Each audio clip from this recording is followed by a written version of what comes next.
നമസ്കാരം. നിയമസഭാ തെരഞ്ഞെടുപ്പിലെ ദയനീയ പരാജയത്തിനു പിന്നാലെ CPM കേരള ഘടകത്തിൽ അഭൂതപൂർവമായ ആഭ്യന്തര കലഹവും പൊട്ടിത്തെറിയും തെരുവ് യുദ്ധത്തിലേക്ക്. മത്സരിക്കാൻ ഒട്ടും താൽപ്പര്യമില്ലെന്ന് പാർട്ടി നേതൃത്വത്തെ മുൻകൂട്ടി അറിയിച്ചിട്ടും രണ്ട് ജനപ്രിയ വനിതാ നേതാക്കളെ നിർബന്ധിച്ച് കളത്തിലിറക്കി തോൽപ്പിച്ചതിന് പിന്നിൽ മുഖ്യമന്ത്രി പിണറായി വിജയനും പാർട്ടി സംസ്ഥാന സെക്രട്ടറി MV ഗോവിന്ദനുമാണെന്ന പൊതുവികാരം പാർട്ടി അണികളിലും താഴെത്തട്ടിലും ശക്തമാകുന്നു. പേരാവൂരിൽ KK ശൈലജയെയും ആറന്മുളയിൽ വീണ ജോർജിനെ ബോധപൂർവം നിർത്തി തോൽപ്പിച്ചതാണോ എന്ന ചോദ്യമാണ് ഇപ്പോൾ പാർട്ടിക്കുള്ളിൽ നിന്നും ഉയരുന്നത്.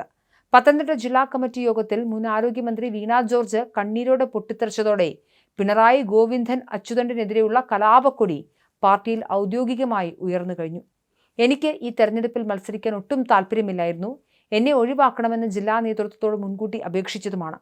പത്തനംതിട്ട ജില്ലാ കമ്മിറ്റി യോഗത്തിൽ വീണ ജോർജ് തുറന്നടിച്ച വാക്കുകൾ CPM നേതൃത്വത്തിന്റെ നെഞ്ചിലാണ് ചെന്ന് തറച്ചത്. മറ്റ് യോഗ്യരായ സ്ഥാനാർത്ഥികളില്ലെന്ന് പറഞ്ഞ് പാർട്ടി നേതൃത്വം തന്നെ നിർബന്ധിച്ച് കെട്ടിയിറക്കുകയായിരുന്നുവെന്ന് അവർ യോഗത്തിൽ വ്യക്തമാക്കി. സ്ഥാനാർത്ഥിയാക്കിയതിനു ശേഷം പാർട്ടിക്കുള്ളിലെ ചില പ്രമുഖ നേതാക്കൾ തന്നെ ബോധപൂർവം തോൽപ്പിക്കാൻ ശ്രമിച്ചുവെന്ന കടുത്ത ആരോപണവും അവർ ഉന്നയിക്കുന്നുണ്ട്. അതായത് ആഭ്യന്തര അട്ടിമറി നടന്നുവെന്നുള്ളതാണ് വീണ ജോർജിന്റെ ആരോപണം. പത്മകുമാർ ഉൾപ്പെടെയുള്ള മുതിർന്ന നേതാക്കൾ തനിക്കൊപ്പം ആത്മാർത്ഥമായി ഉണ്ടായിരുന്നില്ലെന്നും ഇതാണ് തന്റെ കോട്ടയായ ആറന്മുളയിലെ കനത്ത തിരിച്ചടിക്ക് കാരണമെന്നും അവർ തുറന്നടിച്ചു. മറുവശത്ത് കണ്ണൂരിലെ രാഷ്ട്രീയ പോരാട്ട ഭൂമിയായ പേരാവൂരിൽ KK ശൈലജയുടെ പരാജയവും ഇതേ ആംഗിളിലാണ് പാർട്ടി അണികൾ ചർച്ച ചെയ്യുന്നത്. വടകര ലോക്സഭാ തെരഞ്ഞെടുപ്പിലെ പരാജയത്തിനു ശേഷം വീണ്ടും ഒരു അംഗത്തിന് താല്പര്യമില്ലെന്ന് ശൈലജ ടീച്ചർ വ്യക്തമാക്കിയെങ്കിലും പാർട്ടി അച്ചടക്കത്തിന്റെ വാളൂങ്ങി അവരെ വീണ്ടും പേരാവൂരിൽ മത്സരരംഗത്തേക്ക് തള്ളിവിടുകയായിരുന്നു.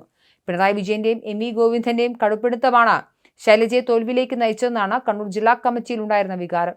കോവിഡ് കാലത്ത് ആഗോളതലത്തിൽ ശ്രദ്ധ നേടിയ രണ്ട് മുൻ ആരോഗ്യമന്ത്രിമാരുടെയും ജനപ്രീതിയെ ഭയന്ന് അവരെ രാഷ്ട്രീയമായി വെട്ടിനിർത്താൻ പാർട്ടിയിലെ ഉന്നത നേതൃത്വം തന്നെ കളമൊരുക്കിയതാണോ എന്ന സംശയമാണ് ഇപ്പോൾ പ്രബലമാകുന്നത്. എന്നാൽ പത്തനംതിട്ട ജില്ലാ കമ്മിറ്റിയിൽ വീണ ജോർജിനെതിരെയും കടുത്ത വിമർശനം ഉയർന്നു. മന്ത്രിയായിരിക്കെ വീണ ജോർജ് അനാവശ്യ വിവാദങ്ങളിൽ പോയി സ്വയം തലവെക്കുകയായിരുന്നുവെന്നും ഇത് പാർട്ടിയുടെ പ്രതിച്ഛായയ്ക്ക് വലിയ കോട്ടമുണ്ടാക്കിയെന്നും നേതാക്കൾ കുറ്റപ്പെടുത്തി. ആരോഗ്യവകുപ്പ് കൈകാര്യം ചെയ്യുന്നതിൽ മന്ത്രി എന്ന നിലയിൽ അവർ പരാജയമായിരുന്നുവെന്നും സാധാരണക്കാരായ സ്വന്തം പാർട്ടി പ്രവർത്തകർ ഫോണിൽ വിളിച്ചാൽ പോലും മന്ത്രിയെ ലഭ്യമാകാത്ത അവസ്ഥയിലായിരുന്നുവെന്നും യോഗത്തിൽ രൂക്ഷമായ ഭാഷയിൽ വിമർശനം ഉയർന്നു. ജനങ്ങൾക്കിടയിൽ മന്ത്രിക്കെതിരെ ഉണ്ടായ കടുത്ത ഭരണവിരുദ്ധ വികാരമാണ് ആറന്മുള കൈവിട്ടുപോകാൻ കാരണമെന്നാണ് കമ്മിറ്റിയുടെ വിലയിരുത്തൽ. തെരഞ്ഞെടുപ്പ് ചുമതലയിൽ ഉണ്ടായിരുന്ന ഓമലൂർ ശങ്കരൻ പെട്ടെന്ന് സ്ഥാനമൊഴിഞ്ഞത് താനുമായുള്ള വ്യക്തിപരമായ പ്രശ്നങ്ങൾ മൂലമാണെന്ന തെറ്റിദ്ധാരണ ജനങ്ങൾക്കിടയിൽ പരന്നതും തോൽവിയുടെ ആക്കം കൂട്ടിയതായി വീണ ജോർജ് ചൂണ്ടിക്കാട്ടുന്നുണ്ട്.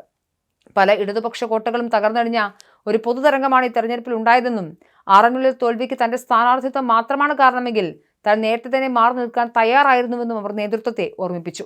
താൻ നേരിട്ട ഈ പരാജയത്തിന് ഉത്തരവാദിത്തം മുഴുവൻ തന്റെ തലയിൽ മാത്രം കെട്ടിവെച്ച് രക്ഷപ്പെടാൻ ആരെയും അനുവദിക്കില്ലെന്ന് ഉറച്ച നിലപാടിലാണ് വീണ.